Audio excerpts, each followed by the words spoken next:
हमारे साथ स्टूडियो में दो पर्यावरणविद मौजूद हैं, विजयपाल बघेल जी और इसके अलावा रामनाथ गुटगुटिया जी। इन दोनों से बात करें इससे पहले हम चलेंगे हमारे सहयोगी आलोक के पास, जो न्यूज़ रूम से हमारे साथ जुड़े हुए हैं इस वक्त सीधा। आलोक, यहाँ पे हमने सुना कि किस तरह से रुपए पानी की तरह बहाए गए, लेकिन पानी ठीक नहीं हुआ, पानी और ख़राब ही हुआ है। और अब दो बगल में नाले बनाए जाने की जो योजना थी यमुना बचाओ आंदोलन के लोगों की, उसको भी सरकार ने मान लिया है। पैसा भी खर्च करने की बात हो रही है। क्या इसके बाद भी कोई संभावना आपको दिखाई दे रही है कि जो प्रदूषण का स्तर दिल्ली में है वो कम होगा और नदी साफ होगी? जी बिल्कुल देव, मैं पहले ये बता दूं कि पूरे देश का 60% जो ड्रेनेज सिस्टम है, जो कचरा साफ करने वाला संयंत्र है, पूरे देश का 60% दिल्ली में बनाया गया है। फिर भी यमुना की स्थिति जस की तस है। यमुना दिन ब दिन प्रदूषित होती जा रही है और वो जो कचरा संयंत्र है वो धूल फाँक रहे हैं। तो निश्चित तौर पर एक सरकार की बड़ी जिम्मेदारी होनी चाहिए थी। मैं बता दूं, सरकार तभी इस पे सक्रिय होती है, यमुना पे कुछ यमुना के उत्थान के लिए कुछ कार्य करने का दिखावा करती है, जब सुप्रीम कोर्ट इस पर प्रेशर डालती है। तो निश्चित तौर पर जब मैं रिपोर्टिंग कर रहा था, जब मैं ITO के पुल पे था, वहाँ से बिल्कुल पास में जो दिल्ली सरकार का सचिवालय है, सवाल यह है कि क्या शीला दीक्षित जब केबिन में बैठती होंगी तो क्या वो यमुना का सीधा नज़ारा नहीं देख पाती हैं? क्या शीला दीक्षित बस चुनाव में ही यूज़ करेंगी यमुना के मुद्दे को?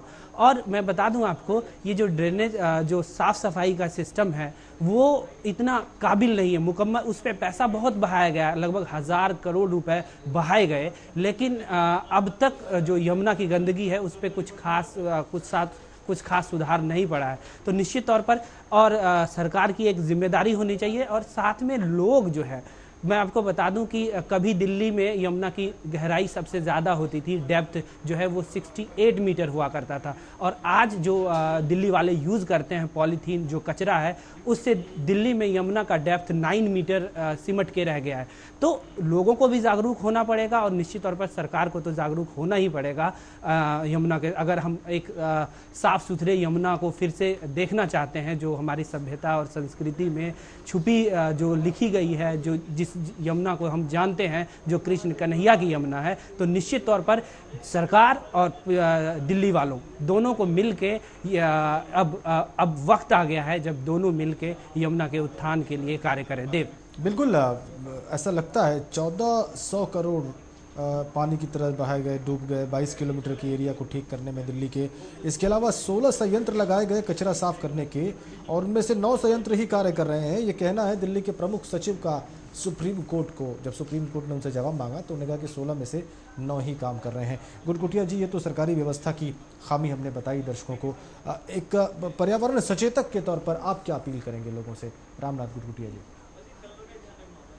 ये प्रश्न मेरा आपसे जी। मेरा ये कहना है कि पर्यावरण जो प्रदूषण जो फैला हुआ है उसको बचाने के लिए हर व्यक्ति अपने अपने स्तर पर काम कर सकता है। जी जी। जो जिस फील्ड में हो जी, उसको हमेशा कोशिश करनी चाहिए कि पर्यावरण को बचाए रखना जी, क्योंकि यही हमारी जान है और ये देश हमारे जीवन के लिए बहुत आवश्यक है। ये भी समय आने वाला है जो प्रदूषण फैला हुआ है, अब लोगों को ऑक्सीजन गैस लेकर चलना पड़ेगा जी। हाँ, हवा पानी सारी व्यवस्था ऐसी है। जो ये प्रदूषण ने तीनों लोक में अपना राज फैला रखा है जी। पाताल लोक में, पृथ्वी लोक में, आकाश में जी। सारे को प्रदूषण कर दे रखा है। बहुत अच्छी तो बात। सबको हम लोगों को कोशिश प्रयास ये करनी चाहिए हमेशा कि अपने स्तर पर जहाँ भी हो, जिस स्थिति में हो, हम अपने स्तर पर कोशिश करें कि पर्यावरण को आगे बढ़ाएं, प्रदूषण को रोकने का प्रयास करें जी। तीनों लोगों को, बड़ी अच्छी बात आपने रामनाथ गुटगुटिया जी कही।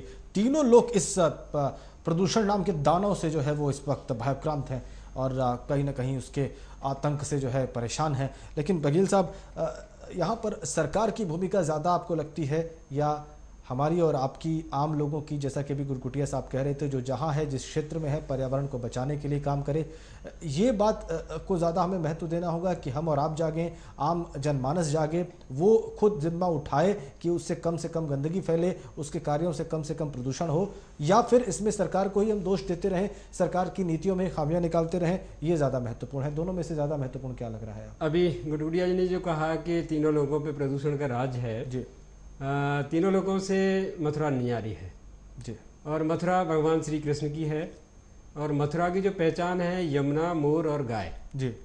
जब यमुना की मौत हो रही है, मोर वहाँ खत्म हो रहा है जी। गाय भी वहाँ नहीं दिखाई दे रही है जी। तो जो ब्रज क्षेत्र है उसकी जो अस्तित्व था, जो मूल उसकी जो पहचान है वो सब यमुना से जुड़ी है। जी, जी। यमुना होगी तो मोर होगा, यमुना होगी तो गाय भी होगी। जी। इकोसिस्टम में कोई भी एक चीज अगर खराब होती है, कम पड़ती है या गायब हो जाती है तो पूरे का पूरा इकोसिस्टम प्रभावित होता है। वो फूड चेन है, फूड चेन में वो उसका संतुलन खराब हो जाता है। दूसरा, अभी यमुना आंदोलनकारी ने जो मांग की है, जी, मुझे नहीं लगता है कि मांग पूरी होने के बाद भी हम यमुना को मूल रूप में ला पाएंगे। जी, जी। उसके मेरी नज़र में जो बात आ रही है, क्योंकि यमुना की जो सहायक नदियां हैं उनके बारे में तो अभी कोई चर्चा ही नहीं हो रही है। जी। हिंडन यहाँ बिल्कुल बराबर में है। हिंडन पूरे उसकी भी हालत बहुत बुरी पूरे पश्चिमी उत्तर प्रदेश के औद्योगिक कचरे को ढोके यमुना में डालती है।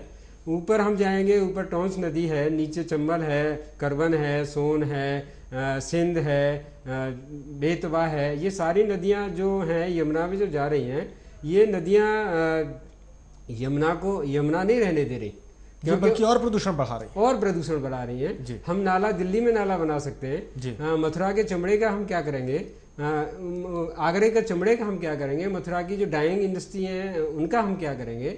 दूसरा, हमारा ये कहना है कि हम 10 करोड़ लोगों को ये यमुना प्रभावित करती है। 10 करोड़ लोग अगर यमुना बचाने के लिए तैयार हो जाएं, कमर कस लें, तो उनके लिए ये जो अभी 1400 करोड़ रुपए जो खर्च किए हैं या सरकार लॉलीपॉप पकड़ा रही है आंदोलनकारियों को, इस तरह की कोई बात नहीं होगी और यमुना भी ठीक हो जाएगी। और उनके एक मीटर का हिस्सा एक आदमी के हिस्से में आएगा। बहुत 1 मीटर का हिस्सा अगर यमुना को बचा लेगा तो 10 करोड़ लोगों का जो जीवन है वो बचेगा और यमुना बचेगी। बहुत अहम बात आपने कही।